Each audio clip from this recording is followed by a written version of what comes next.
las infecciones que ocurrían durante las cirugías. Y cosa también curiosa de este personaje, porque vamos a hablar de los principios de Halsted, basados principalmente en los tiempos fundamentales de la cirugía. Este personaje, fíjense que quiere descubrir eh, cosas dentro de la cirugía y de la medicina, y él se aplicaba cocaína para quitarse el dolor, que era el gran problema que tenían en la cirugía. Se aplicaba cocaína a tal grado que se volvió cocainómano, ¿verdad? Se volvió un drogadicto que incluso estuvo mediante tratamientos. Y el tratamiento que en esa época le dieron fue morfina. Entonces, aparte, lo ayudaron para ser cocainómano y adicto a la morfina, pero hizo grandes descubrimientos. Y lo que vamos a ver hoy de los principios fundamentales de la cirugía es en relación al acto quirúrgico, a lo que es las técnicas quirúrgicas. Todas las técnicas quirúrgicas, todo acto quirúrgico, ¿verdad? Va a pasar por estos tiempos, ¿verdad? Ya está la presentación, porque no la veo. Está tardando un poco, doctor, en cargar. Denos un Ah, segundito. entonces les decía, toda técnica quirúrgica, todo acto quirúrgico va a pasar por estos tiempos fundamentales, ¿m? Que están basados en los principios de Haast. Entonces, va a seguir una serie de secuencias. Ahí ya están, ya paso poniendo. Pasen la primera. Va a ser una serie de secuencias, ¿verdad? De lo que hacemos durante un acto quirúrgico, durante una cirugía. Y basado en eso, vamos a ver también de qué elementos han ido evolucionando, ¿verdad? Basado precisamente en estos principios. ¿Qué principios históricos de Halsted son? Seis, ¿verdad? Iniciamos con una incisión, después de incidir tenemos que cohibir o hacer hemostasia. Después tenemos que ir diseccionando y traccionando y separando para llegar a la estructura que necesitamos operar, que se necesita corregir o retirar. ¿M? Y por último, vamos a encontrar que debemos de suturar, de reparar esa incisión que hicimos. Y todos estos principios pueden, algunos, como sería la hemostasia, que podíamos durante tal vez la tracción, disección, regresar a hacer hemostasia a algún vaso.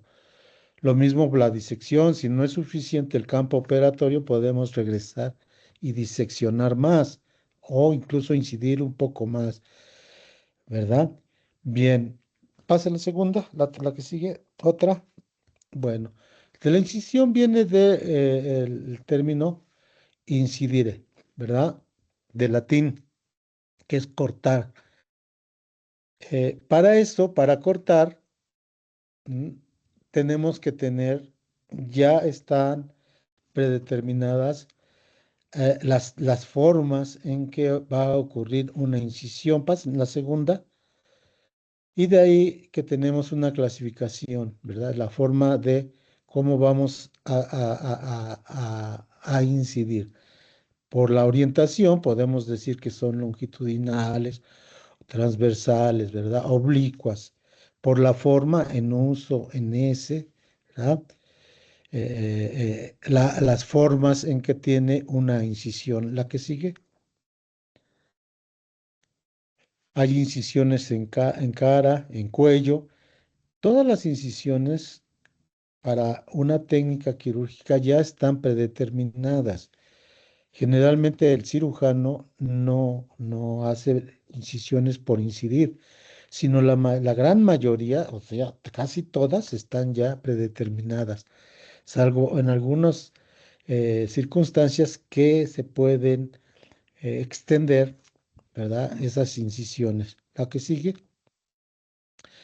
Y de ahí que tenemos, ya dijimos, transversales, por ejemplo, en el cuello para una traqueostomía, longitudinales, ¿verdad? También en el cuello para en caso de una urgencia, una venodisección, oblicuas, ¿verdad? Para llegar a los vasos del cuello en una venodisección y mixtas que pueden, como son estas que aquí mencionamos, la de Crille en T, la de Martin, la de McPhee, que son las más comúnmente usadas en el cuello. La siguiente, tenemos en el tórax, ¿verdad? Tenemos incisiones intercostales, incisiones también en medias, externales, que son longitudinales, que nos pueden servir para abordar el corazón, el mediastino, ¿verdad? Anterior, o algunas oblicuas que son costales para algunas llegar a pulmón, a algunas otras estructuras. Para la que sigue, también tenemos en abdomen, como les dije, ya algunas predeterminadas, como son esta media supra e infra umbilical, ¿verdad? Hay a los lados de la línea media, como son las paramedias, hay las que son por encima del ombligo, que podríamos decir supraumbilical media, o por debajo del ombligo, que es la infraumbilical media. Algunas, como las de Halagier, que aquí lo vemos en azul, que son para medias infraumbilicales, ¿verdad? Y también tenemos algunas transversas. Estas son ya poco usadas, como son la de Kocher, que es para la colecistectomía, que son incisiones transversas. La que sigue, otra. Aquí tenemos otra serie de incisiones, ¿verdad? Estas ya están perdiendo estos nombres, ¿verdad? Ya casi no se practican y poco a poco van a irse abandonando debido a que ya la mayoría de las cirugías se han vuelto transformado a técnicas laparoscópicas. Las más utilizadas, pásame la que sigue, las más utilizadas son la infrasupraumbilicales, las cirugías en la línea media, que la que es, yo creo que va a ser poco probable que se deseche, va a ser la cifopúbica, la que se usa para hacer una laparotomía exploradora. Bien, dentro de este tiempo fundamental que es la incisión, vamos a ocupar instrumentales como son los bisturís. Muy importante o sea, corte, ¿verdad? Elementos de corte. El bisturí va a ser compuesto por un mango y una hoja desechable. La otra, la que sigue, ¿verdad? Y tenemos para las cirugías tres tipos de bisturís. O podrían decir cinco tipos, que los más usados son el bisturí número 3, que es un bisturí pequeño, y el bisturí número 4. Del bisturí número 3 existe el corto y el largo. Esto es importante que lo sepan porque van a acceder o van a podérsele ensamblar hojas de bisturí que para fines prácticos y de enseñanza se refiere que vas a aceptar hojas por abajo del número 15. Ahí vemos las imágenes y las formas de las hojas de bisturí y solo esas formas del 15 para abajo, que serían la 10, la 11, las 12 y la 15, solo esas hojas van a poderse adaptar o ensamblar en el mango de bisturí 3. La siguiente. También tenemos la que sigue, tenemos la mango 4. Ese se adaptan hojas para fines prácticos de la hoja 25 para bajo, para la 20. Entonces, son hojas más grandes. Aquí vemos las imágenes de cada una. Tienen diferentes, a veces, usos, ¿verdad? Pero generalmente estas hojas se adaptan a los mangos de bisturí 4. Hay también corto y largo.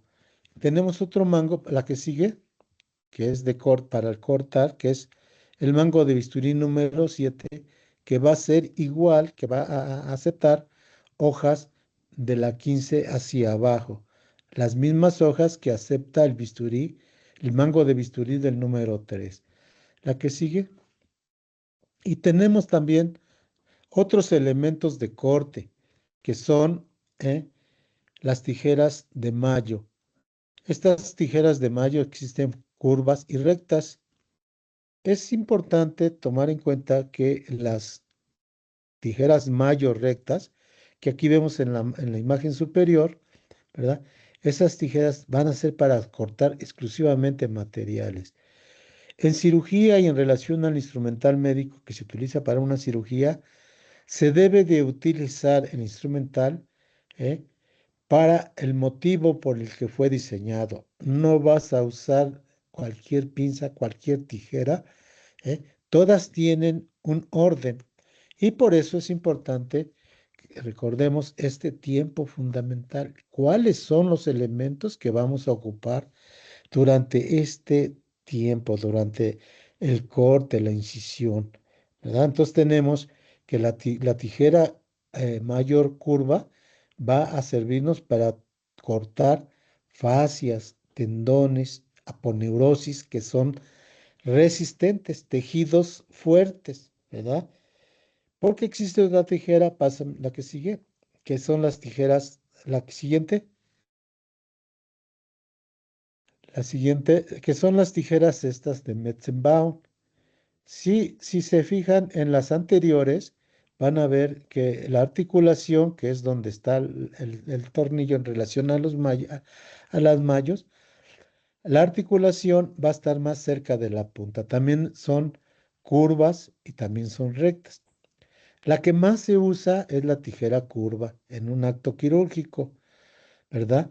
En algunas formas de corte se podrá usar la tijera recta. La que más usamos es la Metzelbaum curva. Esto es para cortar tejidos finos, como son las fascias, la aponeurosis de la cavidad peritoneal. Con esto es con lo que se corta, ¿no? Entonces son los elementos de corte. Existen algunos otros elementos de corte que aquí se los menciono porque también nos sirve para repaso del instrumental quirúrgico que podemos utilizar. Pasen la que sigue.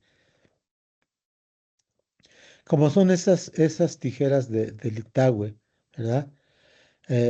Para retirar suturas, las tijeras de pot que son en ángulos de diferentes angulaciones. Aquí las vemos las imágenes, que son para cirugía cardiovascular, ¿verdad? Pasen la que sigue. También tenemos tijeras finas, pequeñas. Estas tijeras llegan a medir entre 12 a 15 centímetros. También hay rectas, curvas, hay de puntas aguzadas y puntas romas, ¿verdad? Que es para planos muy delicados y los usa con frecuencia el oftalmólogo para, por eso llaman de iris, precisamente para hacer algunos cortes en el ojo. La que sigue. También tenemos estas tijeras que son fundamentales, que las debe tener la enfermera para la famosa ABCDE para exponer al paciente quitándole la ropa y los vendajes. Esta es la famosa tijera de Lister. La que sigue. También tenemos sierras que se ocupan para cortar hueso, como la sierra de Gigli. Aquí vemos una imagen. Es un alambre con muescas que hacen que se corte el hueso. En las amputaciones se utiliza en una toracotomía, también utilizamos esta sierra de Gigli. Pasa la que sigue.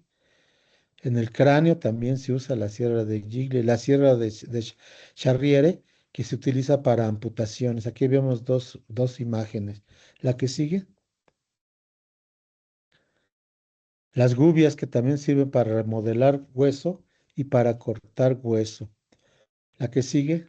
Como verán, todos son la otra, son elementos de corte, los que acabamos de ver. El costotomo, ¿verdad? Para una, cortar la costilla con el costotomo es con lo que se logra este procedimiento. La que sigue. Bueno, después vamos a ver que después de cortar, ¿m? Vamos a tener sangrado, ¿verdad? Yo creo que sí se acuerdan de la hemostasia, el proceso de hemostasia, que lo podemos, pasa en la que sigue, ¿m? Que es hemosangre y éstasis, detener el sangrado. Acuérdense que existe una forma natural, fisiológica que tenemos todos los seres humanos, ¿verdad? Y que existe otro tipo que es el artificial, el quirúrgico, el que logramos hacer en, en un acto quirúrgico. Este es el segundo tiempo fundamental de la cirugía, la hemostasia. Y para la que sigue, acuérdense cómo se lleva a cabo este fenómeno, ¿verdad? En sus dos fases principales o dos etapas, que es la formación del coágulo, del trombo plaquetario, ¿verdad? Que lo primero que ocurre después de cortar los endotelios y la adventicia o la capa basal de un vaso, de una arteriola, lo primero que va a ocurrir es una vasoconstricción por liberación de tromboxano A, las calicreínas, ¿verdad? Que hacen que se constriña el vaso para disminuir el calibre del sitio donde se dañó y luego se agregan las plaquetas, que esto sería en la primera fase del tapón plaquetario. Se van agregando las plaquetas cuando se topa a la plaqueta, se degranula. Los gránulos alfa son los que hacen que al tocarse con el colágeno del tejido conjuntivo del tejido lesionado, ¿verdad? Se agreguen, ¿verdad? Se agreguen las plaquetas y formen un tapón plaquetario. Después este tapón plaquetario, la misma tromboxanos, las calicreínas que son liberadas en el tejido, en el sitio donde ocurrió la lesión, van a estimular a los factores de la coagulación y viene la segunda etapa, la formación del trombo, ¿verdad? Que es más que otra cosa la transformación del fibrinógeno en fibrina, ¿verdad? En polímeros y luego en monómeros de fibrina que hacen que el tapón plaquetario se convierta en un trombo estable. Les platico esto porque miren, el tapón plaquetario es inestable, pero nosotros debemos de tomar en cuenta que de que se lesiona el vaso a que se forma el tapón plaquetario, pasan 15 a 20 segundos. Esto es muy importante cuando estamos operando porque poniendo el dedo sobre el vaso sangrante, tenemos que dejarlo exactamente entre 15 a 20 segundos. Luego, la segunda fase de la hemostasia, que es la formación del trombo, ¿eh? En donde ya se recubre de monómeros de fibrina, con esa transformación que hay de la cascada de la coagulación, todos sus factores, las tres vías, ¿verdad? Ocurre que ese trombo se hace estable y más resistente al torrente sanguíneo, ya no lo desprende. Para que ocurra eso, se necesitan 5 minutos. Son datos importantes que deben de conocer. Y por último, en la segunda fase, que viene la cuarta subfase, que es la fibrinolisis, la transformación del plasminógeno en plasmina, que es la estabilización o el equilibrio que existe entre la formación del trombo y la degradación del trombo, al transformar el plasminógeno en plasmina. Esa es la forma natural que tenemos los seres humanos para controlar el sangrado, ¿verdad? La hemostasia. Pero existe la quirúrgica, la que sigue. Es lo mismo, pasen la que sigue, pásenme la otra. Es lo mismo, porque ya es lo mismo de cómo disminuye la luz del vaso, el tromboxano A2, las bradicininas, los fibrinopéptidos que se liberan en el sitio de la lesión para producir la vasoconstricción. Pasa la que sigue.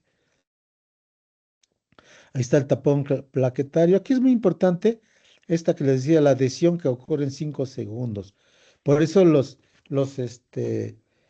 el ácido acetil salicílico, los AINES, hay que suspenderlos antes de una cirugía porque son antiagregantes plaquetarios. ¿eh? Los AINES bloquean al ácido araquidónico, los famosos COX-1, ¿verdad? Bloquean el ácido araquidónico y los derivados del ácido araquidónico, uno es el tromboxano, que aquí ayuda a que haya esta agregación plaquetaria. Al no haber tromboxano, no hay agregación plaquetaria. Por eso hay que suspender los AINES, hay que suspender el ácido acetil salicílico antes de que un paciente sea operado. Por esto que le estoy contando. La que sigue. Aquí vemos lo de la cascada de la coagulación, los factores de la coagulación. La que sigue, que esto es la forma natural que tiene nuestro cuerpo. Aquí está lo del tapón plaquetario, la agregación, la taponación, donde ya queda estable el trombo. La que sigue, estas son la vía intrínseca, cómo se desencadena a través del factor Hegeman y la vía extrínseca, que le decía yo, al factor tisular, que está en la capa basal abajo del endotelio capilar. La que sigue, uno empieza en el 7 y el otro empieza en el 10. Al final los dos llegan al 10 y se desencadena la vía común, acuérdense, la vía común, que es lo que más interesa. La que sigue. Ahora vamos a ver lo que es la hemostasia quirúrgica. La hemostasia quirúrgica la vamos a dividir en procedimientos temporales que podemos aplicar un dedo sobre el sitio sangrante, ya les decía yo, si lo aplicamos para que haya una agregación plaquetaria adecuada, lo mantenemos entre 15 a 20 segundos. Si queremos que haya ya la formación de un trombo, entonces la vamos a tener que dejar si la arteria es de dimensiones de calibre mayor, tendríamos que dejarlo hasta 5 minutos, que el trombo se haga estable y ya no se desprenda fácilmente. Podemos hacerlo mediante los dedos índice y pulgar, dígito digital, ponerle una gasa o una compresa o haciendo una presión indirecta, ¿verdad? También podemos apretando a un lado, por donde sabemos que discurre la arteria o el vaso sangrante, podemos hacer compresión en esa zona. Pasa la que sigue. Eh, Tenemos los procedimientos, esos son temporales los anteriores. Los definitivos, que puede ser mecánicos mediante ligadura de vasos. Tenemos una serie de elementos que generalmente lo que usamos es una seda simple, ¿verdad? Podemos hacer una reconstrucción vascular, que sería una arteriorrafia, ¿eh? Podemos torcer un vaso y de esa forma deja sangrar o aplicar una grapa metálica. La que sigue. Dentro de los procedimientos definitivos también tenemos la electrocauterio, el enfriamiento, el láser, el uso de ultrasonido. Esos son procedimientos definitivos. La que sigue para lograr la hemostasia. Y también podemos usar compresas gelatinas, ¿verdad? Celulosa oxidasa, colágena microcristalina, trombina, ya se puede usar trombina actualmente y adhesivos biológicos. ¿eh? Lo que más se usan son compresas de gelatina, el famoso Gelfand, como procedimiento definitivo. La que sigue. Bueno, y tenemos los procedimientos quirúrgicos, que pueden hacerse en forma definitiva o en forma temporal. Para eso tenemos instrumental que consiste en las famosas pinzas Halsted. También les decía, este personaje es bien famoso. Las Halsted. De estas Halsted son pequeñas, también se conocen como mosquitos para vasos pequeños. De ahí que la hemostasia la dividamos cuando es instrumentada, ¿m? En instrumentos que hacen hemostasia para vasos pequeños, finos, ¿ah? Hemostasia que hace hemostasia media o para vasos de mediano calibre y instrumentos que logran hemostasia para vasos grandes o de gran calibre, que es la hemostasia de grandes vasos. Estas Halsted son las famosas mosquito para hemostasia fina de vasos de pequeño calibre. La que sigue. Tenemos curvas y rectas. Se distinguen de estas que también son para vasos de mediano calibre, si se fijaron en la imagen anterior, en que esto que vemos ¿m? En su bocado, que son los elementos del instrumental, ¿verdad? Sus anillos, sus asas, su caja de trabas, que es donde la articulación, y luego siguen sus ramas, que tienen un bocado, que es lo que se le estudia a un instrumento. En este el bocado, las hastes tienen ranuras transversales en todo su trayecto, que la diferencian de la Kelly, porque la Kelly, la que sigue, no tiene esas ranuras en todo su trayecto. Dos terceras partes de la Kelly hacia distal están ranuradas y la parte más proximal del bocado está liso. La que sigue. Tenemos las pinzas para hemostasia fuerte, las famosas PEAN, ¿verdad? También hay curvas y rectas. El bocado está con estrías transversales en toda su longitud del bocado, ¿eh? En sus ramas de las mandíbulas. Eso es lo que debemos de ver. Estas pinzas son más toscas, pueden ser de entre 20, 25, 30 centímetros. Son pinzas muy toscas para grandes vasos. Con estas se liga la arteria femoral cuando se hace una amputación, ¿verdad? Es la pinza ideal para hacer esa amputación. Generalmente las que más se utilizan siempre van a ser las pinzas curvas. Hay curvas y rectas, pero las más utilizadas son las curvas. La siguiente. Aquí tenemos otras pinzas que se usan para cirugía vascular, que son las de ángulo, de Lower, ¿verdad? Tenemos estas de Hayes. Estas no forman parte del instrumental básico de cirugía. Es poco probable que ustedes las lleguen a ver. Las que siguen, la siguiente. Entonces, luego tenemos lo que es la disección, ¿verdad? Que es liberar estructuras anatómicas del tejido conectivo que las rodea. Acuérdense ustedes que todas estructuras anatómicas, el hígado, el vaso, tiene un tejido conectivo. Tanto las células como ya las estructuras que forman conjuntos de células tienen tejidos que las mantienen en su sitio, que es el tejido conectivo. Entonces, nosotros lo que hacemos en la tercera tiempo fundamental de la cirugía, que es la disección, quitamos esos tejidos y exponemos en sí la estructura o el órgano o alguna estructura que vayamos a para reparar, como el caso de una fractura, ¿no? Entonces, la definición de disección es liberar estructuras anatómicas del tejido conectivo que las rodea, dejar, como dijéramos, pelón el órgano que queremos retirar. La que sigue. Para esto tenemos diferentes formas de disección. Tenemos la que sigue. Esta es una imagen de la disección Roma, ¿no?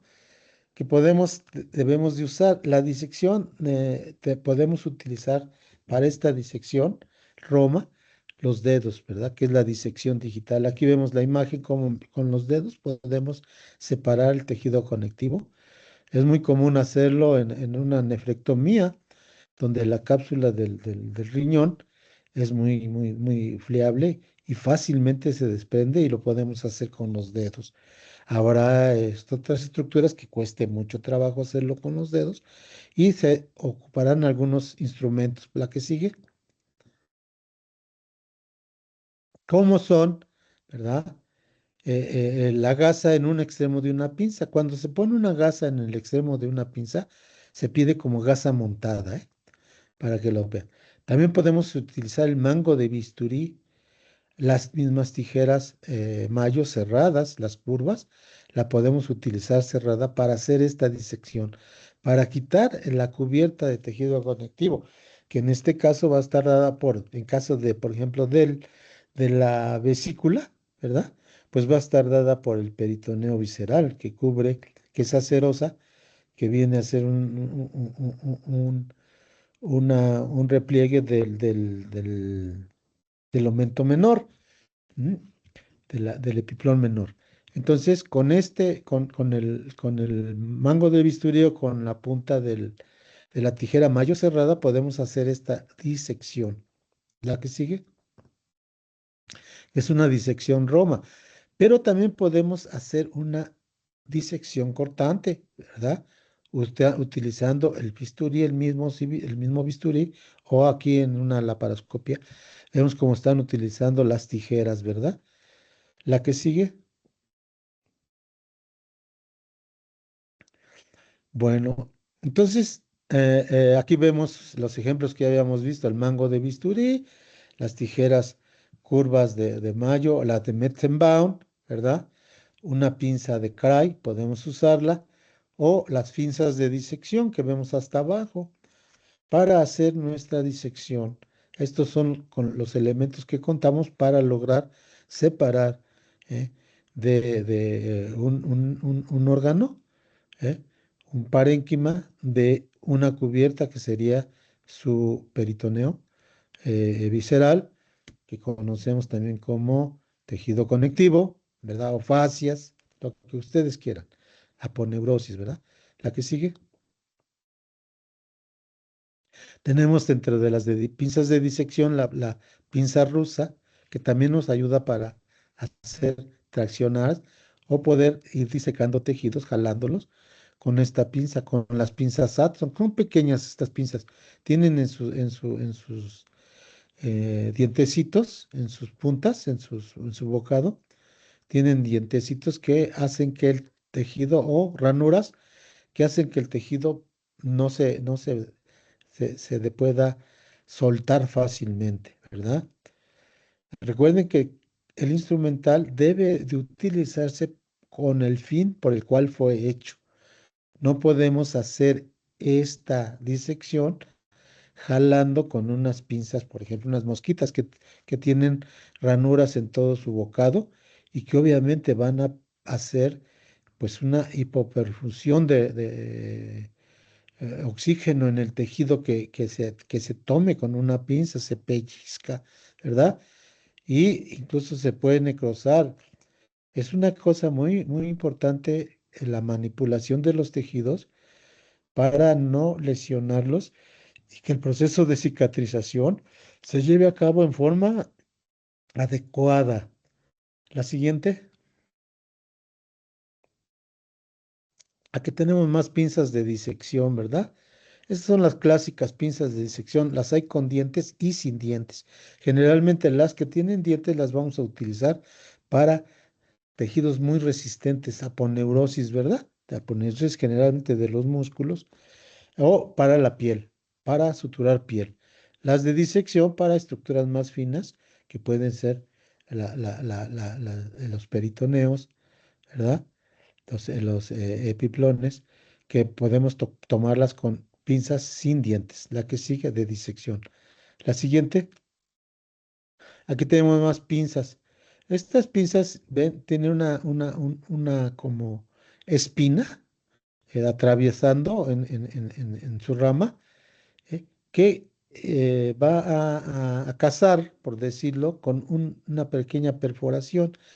Estas pinzas te sirven para que si tienes que tener mucho tiempo apretando la pinza, Al darle un pequeño desplazamiento, esa agujita que tiene hace que se pueda mantener en su posición sin aplicar tanta fuerza. Es para no cansarse mucho. La que sigue. La siguiente. Aquí tenemos otras pinzas, ¿verdad? Cushing, que son curvas. Estas son las famosas Bulldog. Ya, las que siguen. Todas son de disección. Las que siguen es que tenemos las famosas Bulldog, ¿verdad? Ahora, viene el siguiente tiempo de la fundamental de la cirugía, que es la tracción, ¿verdad? Que nos ayuda a qué exponer, a referir mejor los tejidos. La que sigue, para traccionar tejidos, les digo que hay que usar la pinza. Esta es la pinza, la famosa Forster, la pinza de anillos. Generalmente se ocupa para hacer antisepsia, pero se clasifica dentro de las pinzas de tracción. Como podrán ver en sus ramas, su bocado es de forma de anillo y tiene ranuras transversales en todo, con una perforación mero en el centro, como un anillo, que también te sirve como pinza para traccionar. La que sigue, las más utilizadas son estas famosas pinzas de Alice, ¿verdad? Que en sus ramas son curvas y tienen en su punta ¿eh? una especie de manitas que coinciden. Una tiene tres y otra tiene dos ranuras longitudinales que casan perfectamente y sirven para tomar tejidos, traccionarlos sin producir tanto aplastar, por decirlo, sin machucar a los tejidos. Los toman finamente y solo deja puntos de aplastamiento, que obviamente esos van a sufrir una hipoxia, pero va a disminuir la extensión de la hipoxia, a que si usáramos otro tipo de pinzas que tuvieran ranuras en todo su bocado y que aplastaran el tejido y lo hipoperfundieran al tomarlo. Por eso es muy importante en cirugía no saber manipular tejidos. Los resultados van a ser diferentes si se manipulan en forma sutil los tejidos. Para la siguiente, entonces la famosa Alice, ¿verdad? Acuérdense de Alicia y de las manitas, ¿verdad? Estas son pinzas hemostáticas. La que sigue, aquí tenemos las famosas pinzas Baco. Las pinzas Baco son pinzas de tracción. Generalmente se utilizan para traccionar intestinos. Para traccionar el apéndice. Con esta, el apéndice se toma y se expone para poder hacer una apendicectomía. Sus puntas en sus ramas tienen, son finas y toman sutilmente los tejidos, no los desgarran, no los lastiman, no los maceran y por eso se utilizan para tomar intestinos, alguna estructura muy frágil. La que sigue, entonces estas son pinzas de tracción, lo mismo que esta, es también un abaco. La que sigue es otra abaco. Estas son pinzas de Duval con la misma finalidad, traccionar y hacer una tracción sutil de algún tejido. La que sigue, estas también que son las famosas Bauhaus, que también se conocen como pinzas de campo, ¿verdad? Erinas también tienen el nombre, también se conocen como pinzas de piel. Fíjese que antiguamente, con sus puntas de estas pinzas, a los cirujanos, para que no se movieran los campos, tomaban también parte del tejido de la piel, por eso también se conocían como pinzas de piel, pero actualmente son las famosas erinas o Bauhaus, que te sirven para armar tu campo operatorio y tomar los campos, ¿verdad? Con estas pinzas, pero también están clasificadas dentro de las pinzas de tracción. También puedes tomar cualquier tejido y traccionarlo, nada más deja dos puntos de sujeción. Pasa la que sigue. Aquí están las mismas serinas, la que sigue. Luego tenemos la separación, ¿verdad? Que es la de retirar tejidos, las de separar estructuras para poder tener mejor un campo operatorio y poder realizar la cirugía. Esta tracción, ¿verdad? La tenemos en forma activa, donde aplicamos una fuerza manual. Para eso necesitamos que alguien tome el instrumento y lo jale de alguna manera. Y tenemos la, la separación pasiva, en donde la hacemos en forma automática. De alguna manera el instrumento tiene un sistema de cremalleras que lo mantienen estático en alguna posición y que pueden hacer una separación de algunas estructuras, ¿verdad? La que sigue. Entonces, tenemos separadores manuales que son activos, donde aplicamos fuerza, ¿eh? Que pueden retraer órganos y tejidos, ¿verdad? Y los tiene que siempre sujetar un ayudante. La que sigue. Los clásicos, los comunes, son los separadores de Farabee. Este es un Mayo Collins. Se distingue porque el Mayo Collins tiene una ranura entre sus valvas, ¿verdad? Y a diferencia del Farabee, que ese trae su equipo de equipo, un equipito que compran ustedes de disección, ¿verdad? Bueno, esto es para estructuras superficiales. Un Farabee te sirve para estructuras superficiales. La que sigue. Tenemos más, como estos son los famosos Fiber, ¿verdad?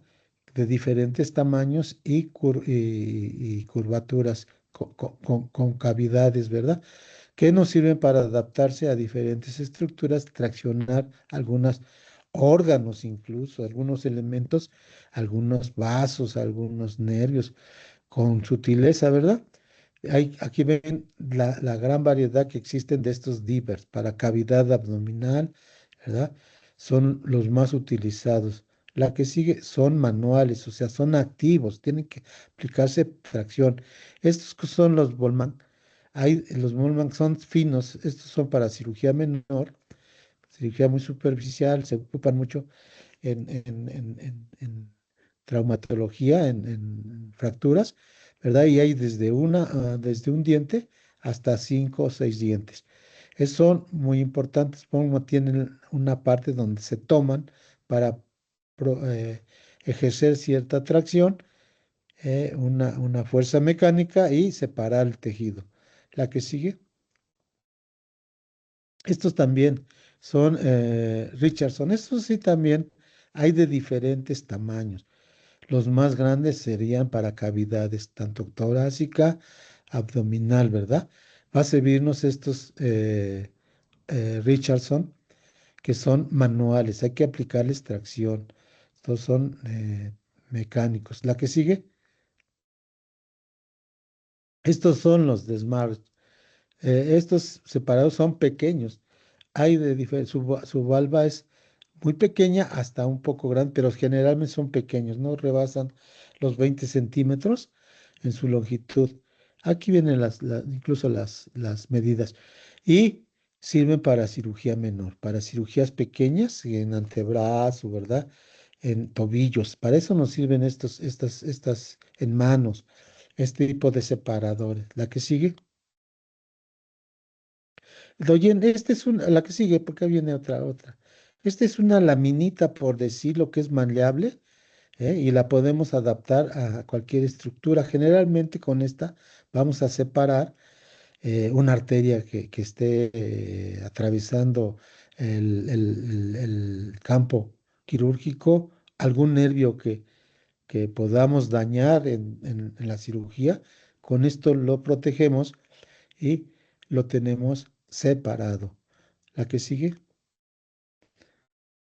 Ahí están otros tipos de separadores. Estos los toscos son para cavidad torácica, estos separadores. La que sigue. Aquí vemos el uso de estos famosos separadores. También podemos usar algunas para referir algunas cintas umbilicales, algunos hilos. La que sigue. Luego tenemos los mecánicos, ¿verdad? Que son articulados y que son automáticos, separadores. Pasen la que sigue. Estos separadores automáticos, tenemos algunos que son para planos superficiales, como son los ALSO, las Yelpi, los Willander, los Bachmann. Tenemos para cavidad abdominal, que son los Balfour, los Gosset. Y tenemos para tora, que es el más común, es el Finoquieto y el Buford. La que sigue, aquí vamos a ver algunos ejemplos de algunos de cuáles son sus formas, ¿verdad? Este es un Adson, es para cirugías de antebrazos, no son muy grandes, ¿eh? Para muslo. Estos van a tener una cremallera que al cerrarlos se abren, ¿sí? Y quedan de alguna forma, dan cierto campo operatorio que lo mantiene estático en una sola posición. Para cirugías vasculares son muy utilizados. La que sigue, esto nos Yelpi, también sirve para separar tejidos más superficiales, no sirve tanto para cavidades. Pasa la que sigue. Estos otros que son los Willander, estos también tienen su cremallera y se quedan automáticamente en una posición al cerrarlos y se abren dan campo operatorio el que uno quiera. Eso sí, son pequeños, son para cirugías de miembros pélvicos y torácicos. La que sigue. Estos son los Beckman, también son pequeños, que también nos sirven para hacer campo operatorio. Ese tienen sus dientitos hacia arriba, ¿verdad? Y lo ponemos y con eso se articulan también la rama, que donde está hasta adelante, ven casi en la unión del tercio distal con el tercio medio de este instrumento, tienen una articulación que pueden caer o extenderse completamente. Pasen la que sigue. Estos sí son para cavidad abdominal. Son famosos Balfour, ¿verdad? Que se aplica, esa que ven, la valva que ven central, sirve para aplicarla sobre el pubis, ¿verdad? Y te dan campo operatorio y los demás sirven para hacer separación de los tejidos que cortamos. Generalmente son para cirugías de abdomen inferior, este tipo de separadores. La que sigue. Aquí tenemos estos, los Gosset. Estos también son muy parecidos, tienen un sistema que los abres y separan y luego los articulas con unos, por decirlo así, con unos tornillos que al apretarlos se roscan y hacen presión sobre una especie de broche y se quedan estáticos en una posición. Los Gosset. La que sigue. Y estos son los finoquietos que sirven para abrir la cavidad torácica en caso de una toracotomía media o external, ¿verdad? Con esto se abre el pecho para poder hacer una cirugía cardiovascular, trasplante de corazón, una cirugía pulmonar, llegar a lo mediastino, ¿verdad? A algún proceso neoplásico. Bien, la que sigue. Este es el famoso anoscopio, ¿verdad? Que nos sirve para hacer una exploración vaginal también, y que nos ayuda para ver en el interior de un... Permítame tantito, creo que se me va a acabar mi pila para conectarlo. Pásame la que sigue. No, está bien. Entonces, para eso utilizamos el, el- el- el anoscopio. Luego tenemos lo que es la síntesis, que es la sutura. Pásame la que sigue, ¿verdad?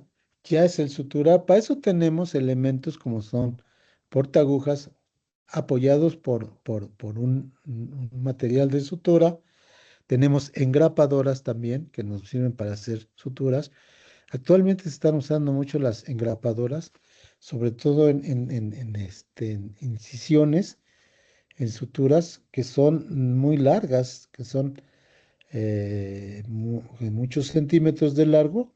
Se prefiere usar una engrapadora a estar suturando con una aguja, hilo y el portagujas y las disecciones. La que sigue.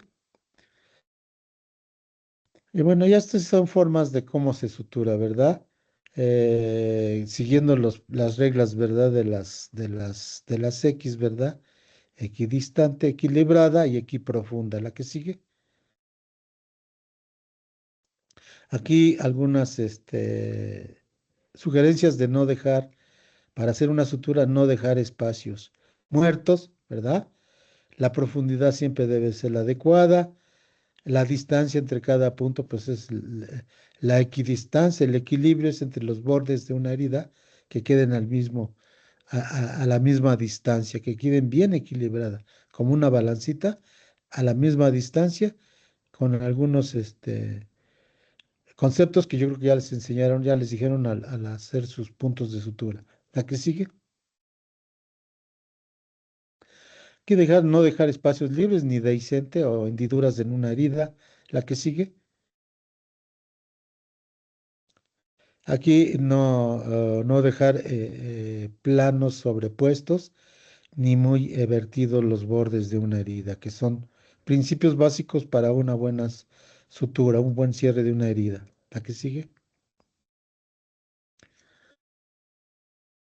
Y luego hablar de las suturas ya sería otro tema. Bien, ¿la que sigue? Aquí es hablar de suturas, ¿eh? Cómo se equilibran, cómo a qué distancia van los puntos de sutura. ¿La que sigue? Mm, Y aquí hay unas formas de ejemplos de suturas. Bien, eh, hasta acá vamos a... ¿Tenemos tiempo todavía, doctora? ¿Sí me están escuchando? Sí, doctor, tiene 2 horas. Tengo 2 horas. Sí, Entonces seguimos viendo unos detalles en relación a esto de lo que es los tiempos fundamentales de la cirugía. Miren, aquí como verán, ustedes para suturar deben de entender varios principios que son fundamentales al hacer una buena sutura. ¿Por qué? Porque generalmente siguiendo estos tiempos fundamentales de la cirugía y aplicando la técnica quirúrgica adecuadamente, sin haber algún error, los resultados deben de ser los adecuados. En cuanto a lo que es la incisión, el corte, ¿verdad? El corte lo deben de hacer en forma nítida. Deben de pasar su bisturí, ¿eh? Y en un solo movimiento lograr la distancia que eh, la técnica les requiera. Ese es un punto. Luego, si tienen que volver a pasar sobre el tejido ya incidido, ¿m? Lo que recomienda la técnica y el concepto es que debe ser en el mismo sitio. No puedes dejar varios arañazos, por decirlo así, ¿eh? No puedes cortar y, digamos, cortas 1 centímetro y luego cortas otro centímetro y luego cortas otro centímetro. Al cortar la piel, siempre se debe de cortar la longitud de lo que la técnica quirúrgica te requiera, ¿verdad? Luego, es importante que toda cirugía, toda técnica quirúrgica, todos tiempos fundamentales, sea planeada. ¿Eh? Esto de los tiempos fundamentales de la cirugía se lleva a cabo, pero siempre planeando cómo las dimensiones de la incisión, el tipo de incisión. Ya les decía que hay incisiones que cambian de nombre. Por ejemplo, incisiones que hacemos en el cuello, como la de Marty, que son incisiones que ya está estudiado, que generalmente van a seguir principios como son las famosas líneas de Langhans, ¿verdad? En eso se basa para que una cicatrización sea la adecuada. De ahí que no se pueden hacer incisiones, ¿eh? Como quisiera, o como así nada más, sin tener una planeación previa, sin escoger una incisión. Todo está ya planeado. ¿Eh? No habemos cirujanos que digamos, ah, pues yo voy a hacer una incisión de este tipo. No, todas las técnicas quirúrgicas ya tienen su incisión planeada, la cual se debe de realizar. Esto es muy importante porque cuando hay problemas legales, ¿m? Generalmente se basan en lo que tú escribes en una nota posoperatoria, ¿eh? De cómo hiciste tu incisión. Entonces ahí tienes que aclarar que hiciste una incisión longitudinal, una incisión transversal, una incisión oblicua de tantos centímetros, ¿verdad? Entonces, como verán, no nada más es cortar por cortar, sino que todo está planeado, todo tiene un fin. ¿Eh? Y luego, el siguiente paso, que es la hemostasia, ¿m?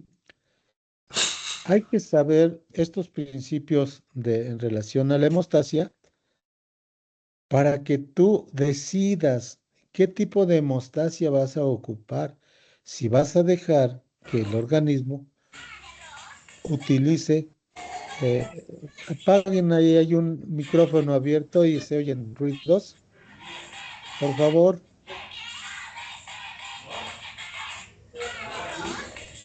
Se oye mucho, muy viciado el ruido. Ya. Bueno, les decía, entonces, tú también dentro de lo que se sabe de la cirugía debes de planear, ¿verdad? Si vas a dejar que el organismo por sí solo actúe mediante su forma fisiológica o natural que tiene, ¿verdad? Entonces, ahí es donde tienes que tener el conocimiento y las bases de saber qué es la hemostasia. ¿Ah? ¿Por qué suspendemos a un paciente el clopidogrel, ¿verdad? El cilostazol, el ácido acetil salicílico, que se tienen que suspender? El ácido acetil salicílico hasta 7 días antes. ¿Eh? Los AINES, ¿por qué los tenemos que suspender 48 horas antes de una cirugía? Porque te alteran esa agregación plaquetaria y no funciona bien, y entonces vamos a tener sangrados que no van a responder a lo que sabemos, a esos tiempos que ya están bien estudiados. Ahora, si vas a utilizar alguna forma de hemostasia quirúrgica, ¿verdad? Que la puedes hacer con compresión, apoyando la hemostasia natural con los dedos, ¿verdad? Con los dedos pulgar e índice, que el dígito digital, ¿verdad? Lo puedes hacer poniendo una gasa y como por compresión o por contigüidad. Si conoces la anatomía del vaso, pues le dices, ya saben que la mayoría de los vasos, arterias, van de proximal a distal, ¿no? Entonces, tú haces una compresión proximal, más proximal al sitio de sangrado, vas a cohibir ese sangrado.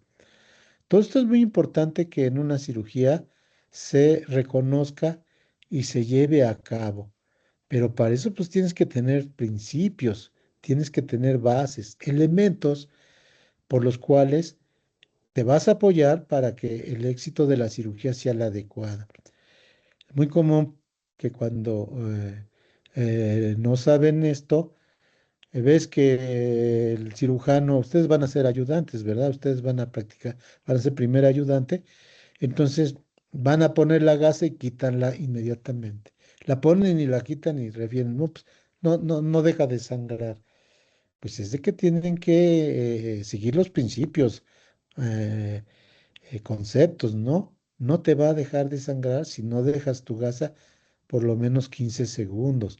Esperas a que haya agregación plaquetaria. ¿Eh?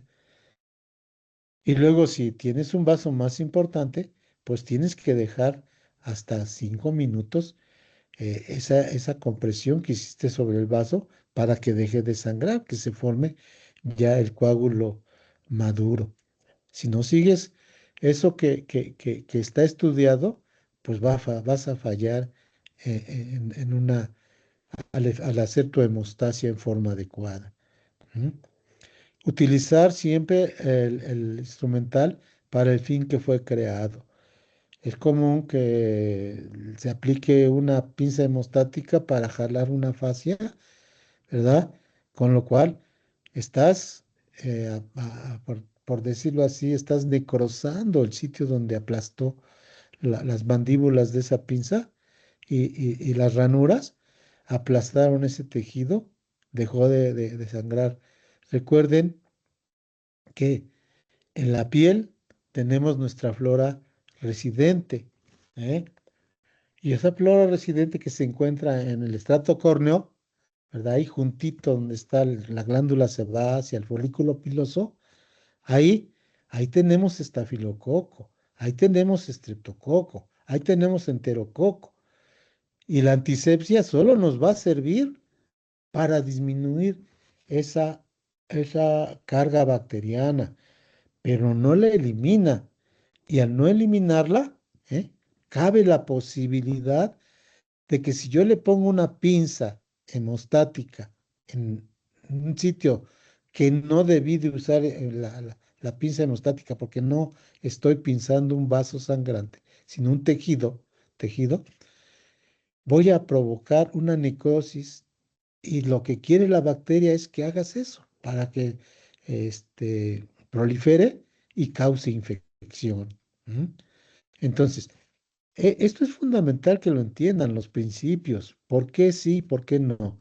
Si yo utilizo mal estos elementos, estas herramientas que tengo para llevar a cabo una cirugía, ¿eh?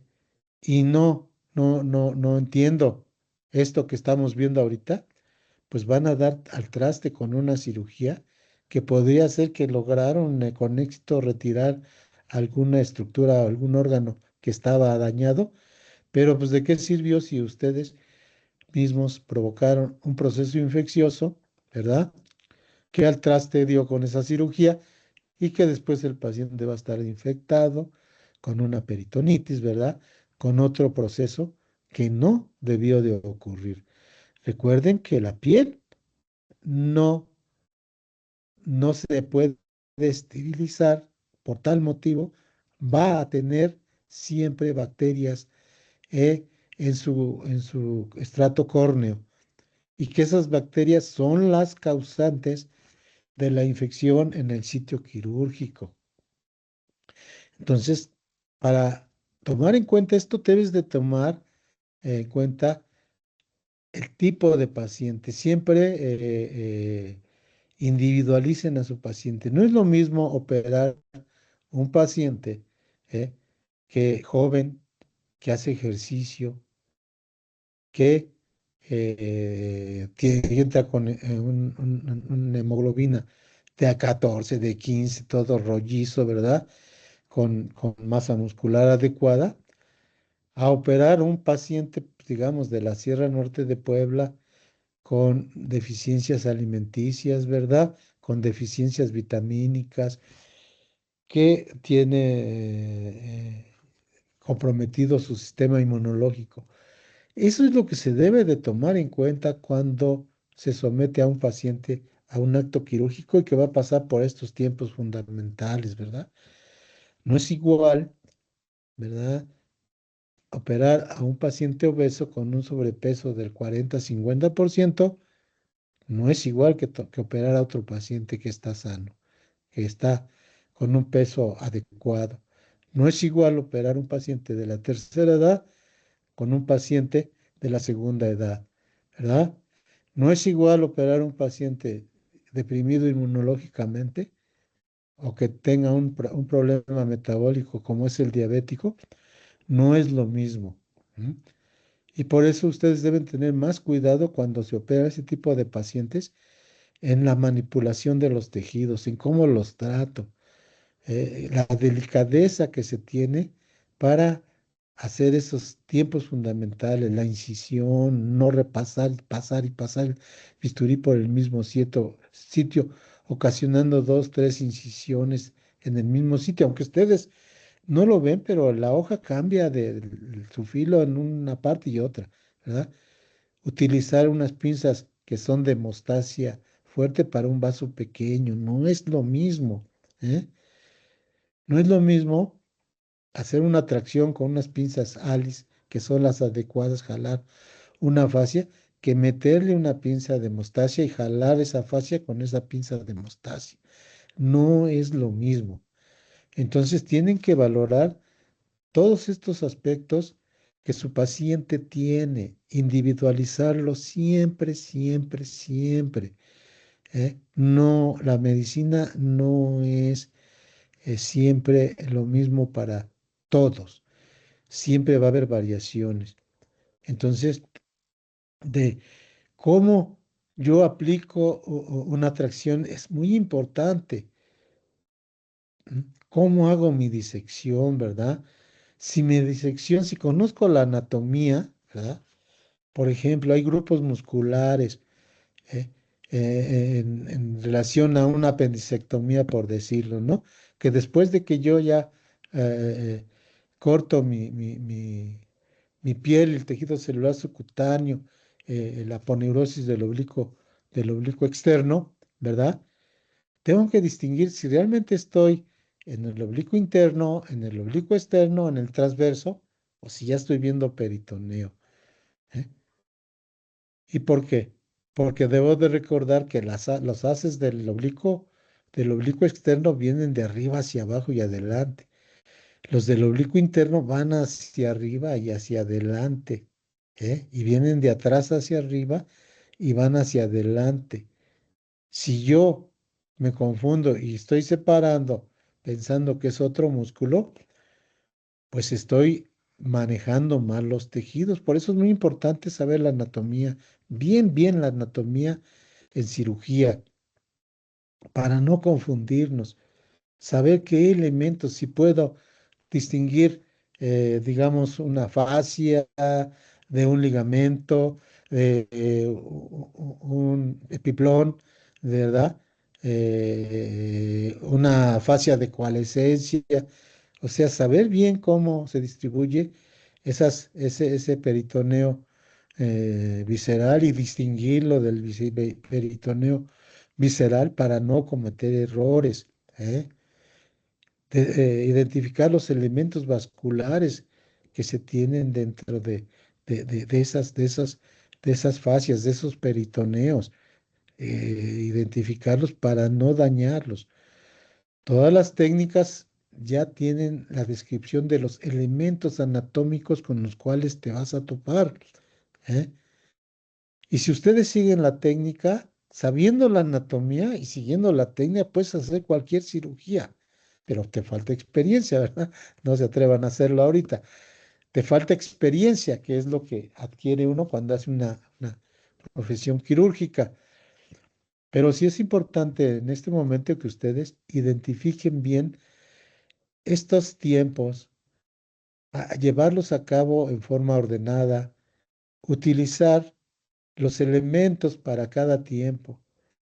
Saber las formas que hay para lograr esos, esos fines que persigue cada tiempo eh, y no equivocarnos, no maltratar los tejidos, identificar bien a nuestro paciente, ¿eh? Porque si no hacemos eso, damos al traste con una cirugía que podría haber estado todo perfecto, ¿verdad? Es muy importante la asepsia, la antisepsia adecuada, tener los conceptos bien claros de qué antiséptico voy a utilizar, qué técnicas de asepsia, seguir el ritmo quirúrgico para que los fines que pretende una cirugía sea el adecuado, ¿no? Y manejar todo esto que en cirugía pues ya lo manejaron ustedes, pero recordárselos no está por demás. ¿M? Entonces sí es muy importante. Hay una cosa que sí quisiera yo aclarar, que estos tiempos fundamentales son en relación al acto quirúrgico. Hay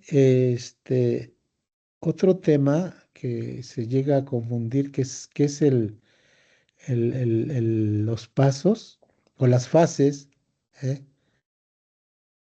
fundamentales del acto quirúrgico, que las fases fundamentales del acto quirúrgico se refiere al, al momento en que el paciente es quirúrgico, que se capta en la consulta, que es el preoperatorio, en donde haces una valoración preoperatoria, una valoración preanestésica, tus laboratorios y todo este rollo. Y luego el transoperatorio, que son los actos que haces desde que el paciente llega al quirófano, ¿verdad? Y se empiezan a contar los tiempos, se empieza a llevar a cabo la anestesia, ¿verdad? La hidratación del paciente, las aplicaciones de algunos medicamentos analgésicos, ¿verdad? Algunos opioides, algunos, si es general, o algunos preparar el equipo para los gases, si es regional, pues el equipo para una punción raquídea, que sería el transoperatorio. Todas estas fases o pasos fundamentales terminan con el posoperatorio. Dentro del transoperatorio está el transoperatorio inmediato y el posoperatorio inmediato y el posoperatorio tardío. El inmediato, que sería el posoperatorio inmediato, sería el en donde las primeras 24, 48 horas después de un acto quirúrgico, ¿verdad? ¿Qué es lo que tienes que vigilar? Que se recupere de la anestesia, que no esté sangrando, ¿verdad? Que no se deshidrate, que mantengas los líquidos en forma adecuada, que mantengas una analgesia, los analgésicos, los que son adecuados. Actualmente hay un tema que es manejo del dolor perioperatorio. Antes era posoperatorio, ahora es perioperatorio, porque se ha identificado que desde antes de que el paciente sea sometido a un acto quirúrgico, ya tiene cierto dolor, cierta angustia, ¿verdad? Que es una definición del dolor, es esa angustia que te causa sin haber un daño aparente, pero el paciente ya está sintiendo, ¿verdad? Ese dolor, ¿eh? Y entonces hay formas de manejar con analgésicos, eh, eh, con algún tranquilizante, esas formas de desagrado que tiene el paciente que se va a someter a una cirugía. Y no se diga, pues, después de la cirugía, en el posoperatorio, que hay que manejarle al paciente, pues, sus líquidos. Todo acto quirúrgico en la cavidad abdominal te va a producir un hilio metabólico, ¿eh? Un hilio adinámico. Y en la medida en que tú manipules las vísceras dentro de la cavidad, es en la medida en que te va a ocurrir ese hilio metabólico, adinámico, en donde no hay algo que esté bloqueando más que los estímulos, ¿verdad? Simpáticos y parasimpáticos que van a actuar en esa peristalsis. Entonces, es muy importante que en tu nota escribas, si tuviste que hacer alguna maniobra más enérgica y que manipulaste. a un paciente para que tú valores en qué momento le vas a dar de comer a tu paciente, ¿verdad? Generalmente la peristalsis se va a lograr pues entre las 6 u 8 horas posteriores a un acto quirúrgico, pero va a estar en relación con el grado en que manipulaste esos intestinos, ¿verdad? Recuerden que si yo mantengo una cavidad abierta, ¿eh? Por cada hora de cavidad abierta, se me van a perder hasta 7 mililitros por kilo, ¿eh? De agua, o sea, de líquidos. Por kilo de peso del paciente se van a perder hasta 7 mililitros. Eso lo debo de tomar en cuenta para reponer mis líquidos y mantener un equilibrio hidroelectrolítico, ¿eh? Recuerden que los líquidos en cirugía son muy importantes después de la cirugía para mantener, si tu paciente va a continuar en ayuno, pues tienes que reponerle los líquidos suficientes. Para eso existen reglas, ¿verdad? No sé si se acuerden de la regla de Holiday-Segar, en donde existen formas de reponer líquidos. O para fines prácticos, pues dices, le toca de a 35 mililitros por kilo por día y eso es lo que le repones de agua. Pero sin olvidarse en reponer los electrolitos básicos que son sodio, potasio, ¿verdad? Que son los que pueden, los bicarbonatos, que son los que pueden más comúnmente producir esos desequilibrios hidroelectrolíticos. Entonces, generalmente después de una cirugía le pones ayuno a tu paciente, ¿eh? Pero hay que reponer los líquidos, hay que reponer los electrolitos, hay que reponer la energía, la glucosa, ¿verdad? Y eso ya hay datos. ¿Cuánto requiere mi paciente si está en ayuno, ¿verdad? Hay que recordar eso para que puedas manejar bien tu equilibrio hidroelectrolítico. Hay que recordar que tienes que manejar bien su dolor, el dolor que presenta tu paciente, ¿verdad? Estratificarlo en esa famosa escala de EVA y de acuerdo a eso, ya hay esquemas para manejar tu analgésico, ¿verdad? ¿Qué analgésico le vas a dar y qué dosis de analgésicos? ¿Cómo puedes tú combinar analgésicos? Porque está contraindicado, por ejemplo, de los AINES, no puedes dar dos AINES para el mismo fin, que sería dolor, ¿eh? No puedes dar dos AINES, no, no tiene ningún sentido, ¿eh? Y si tú te recuerdas que los AINES bloquean a las prostaglandinas C2, ¿eh? Y que las prostaglandinas C2 al ser bloqueadas, no forman un moco gástrico suficiente para proteger la mucosa gástrica y lo único que estás haciendo es dañando su mucosa intestinal. Por eso vienen las úlceras o la gastritis en el posoperatorio, ¿eh? Entonces, no puedes manejar los analgésicos así en forma desordenada. Tienes que tener principios y fundamentos para utilizar bien tus medicamentos. ¿Eh?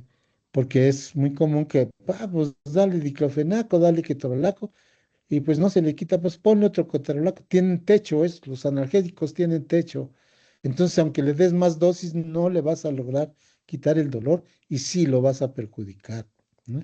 Entonces, deben de reconocer que hay esquemas de analgésicos ya eh, el esquema multimodal que está preconizándose actualmente y que es de gran utilidad para manejar la analgesia, el dolor en un paciente posoperado, que los estragos que va a producir un paciente con dolor, pues los debes de saber reconocer, ¿verdad? ¿Qué te produce? Te deprime el sistema inmunológico un paciente que tenga dolor posoperatorio. ¿Qué más? Te produce discrasia sanguínea. ¿M? ¿Qué más? Te produce liberación de hormonas, muchas hormonas, sobre todo el cortisol, ¿verdad? Con sus efectos secundarios que tiene el cortisol, te produce aumento del gasto cardíaco, te aumenta las resistencias periféricas, ¿eh? Te produce trastornos en el ritmo cardíaco, extrasístoles, y un paciente se te puede morir por dolor. Entonces, en el postoperatorio es muy importante manejar adecuadamente el dolor y los líquidos. Para eso existe los monitoreos que hay en recuperación, ¿verdad? Existe una sala con una infinidad de monitoreos que te valoran desde cómo está el oxígeno, cómo está la frecuencia cardíaca, la tensión arterial, ¿verdad? Porque tú puedes decir, bueno, tengo el monitoreo, pero si tu paciente está hipertenso y taquicárdico, pues es que tiene un estímulo simpático muy importante causado por el dolor, ¿eh? Y si el paciente te lo dice, me duele mucho, y en la escala de EVA tiene un dolor intenso que te cae entre el 8 y el 9, pues tienes que saber qué hacer, porque si le das el ketorolaco, ¿eh? No le vas a calmar ese dolor, no vas a lograr nada. Si le das ketorolaco con diclofenaco, le estás haciendo daño. Entonces debes de manejar bien y ahí puedes darles opioides de los fuertes, fentanilo, morfina, meperidina, ¿eh?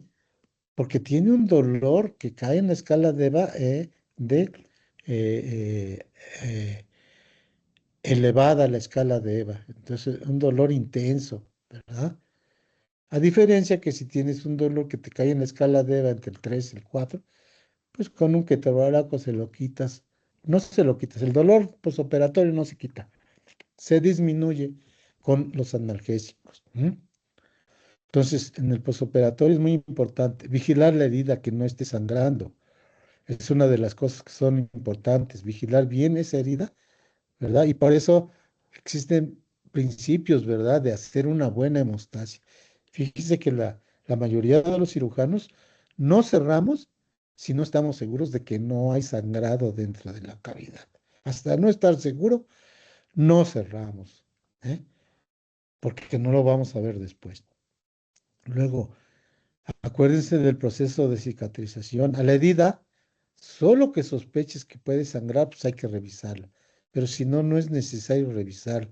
Aunque se te haya reventado el apéndice dentro de la cavidad, aunque se te haya reventado la vesícula, el fenómeno de la cicatrización no, en las primeras 24 horas, no te va a dar ninguna pauta para poder tú identificar una infección. Es hasta después cuando puedes identificar una infección en el sitio quirúrgico, ¿verdad? Antes no se puede, salvo que ya haya estado infectada. Pero menos no. El polimorfo nuclear llega hasta 24 horas después de que inicia la respuesta metabólica al trauma. Bien, este, vamos a dejar un tiempo para preguntas. ¿Tienen alguna pregunta, alguna duda?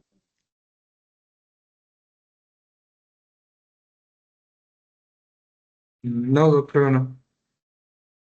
¿Seguro? Pregunten a ver qué dudas tengan, porque pues, son muchos. Uno dijo no, pero los demás,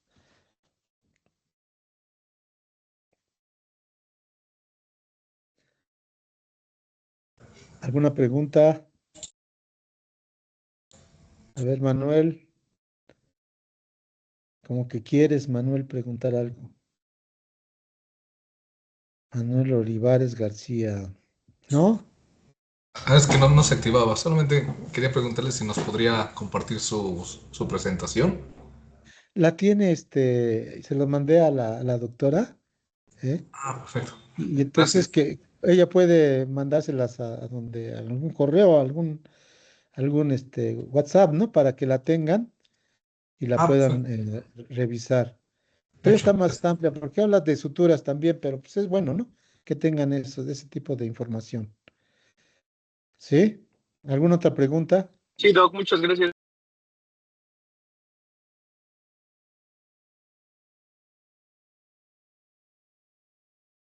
¿Ya no hay más preguntas? Creo que no, doctor. Bueno, no sé, doctora, si tenga algo que agregar. No, pues si ya no hay más preguntas, eso sería todo, doctor. Muchas Esto gracias sería. por su participación en el Bueno, gracias a diplomado. ustedes que me invitaron y a ustedes, estudiantes, que sigan echándole ganas a esto de la medicina, que es muy demandante, pero muy bonito.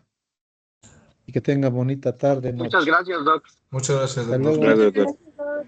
Muchas Gracias, gracias. doctor. Hasta luego.